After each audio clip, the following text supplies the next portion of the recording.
Has Command identified the creature? Negative. All we know is it... Command, this is Keystone. We have visual on the hostile, requesting permission to engage. Jumpin' Joe, host of it on a pogo stick, you see that thing? Of course you do. How could you not? And you know what that means? It's time for a video game review. Today, we're covering Resistance 2 for the PlayStation 3.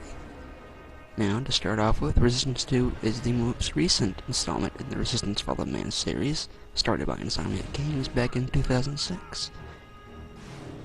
Now, compared to the original, this game is so much bigger in scope. It's kinda hard to put into words. Frankly, in the first game you never got slung around the entire city of Chicago by a giant 200-foot tall Leviathan. We're going to start off with the basic stuff.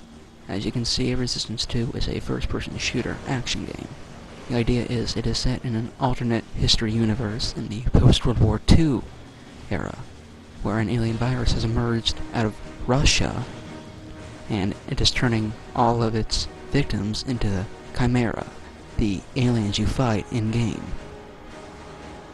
The game was very well received, actually, by both critics and players alike, praising its overall amazing graphics, its really suspenseful storyline, and its very creative arsenal that Insomniac Games has been known for since the original Ratchet & Clank series.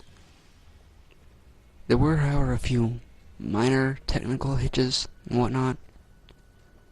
For one thing, the first thing you're going to notice is, here in a minute, when he fires his rocket launcher, notice the textures for the fire.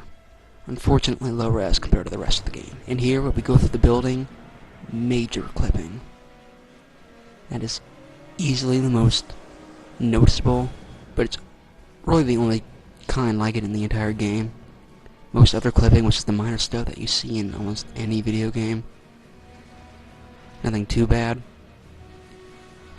As for multiplayer, Resistance 2 may very well be unparalleled in every way, even to the Call of Duty series, which has been famous for its multiplayer.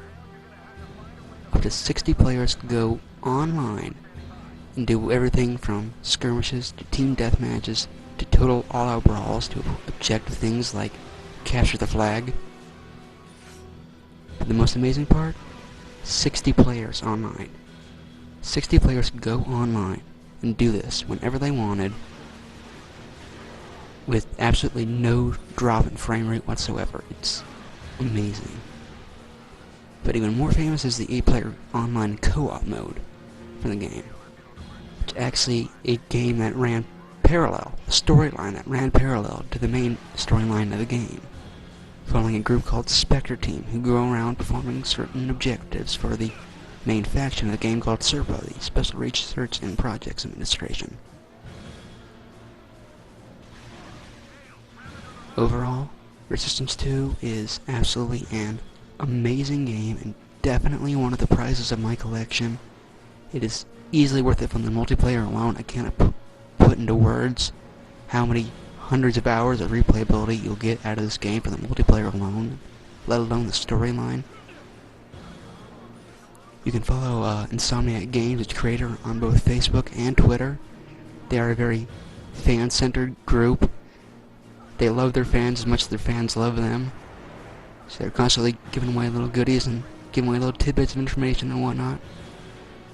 And that's about it. And look at that. I think we just won. Amazing. Now take a look at this last little bit of video I put in just for you.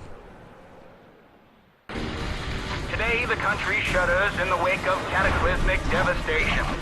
Torn by war with a brutal and terrifying enemy, the likes of which we have never seen. This struggle for the very survival of mankind, this struggle, ladies and gentlemen, may now be forever lost.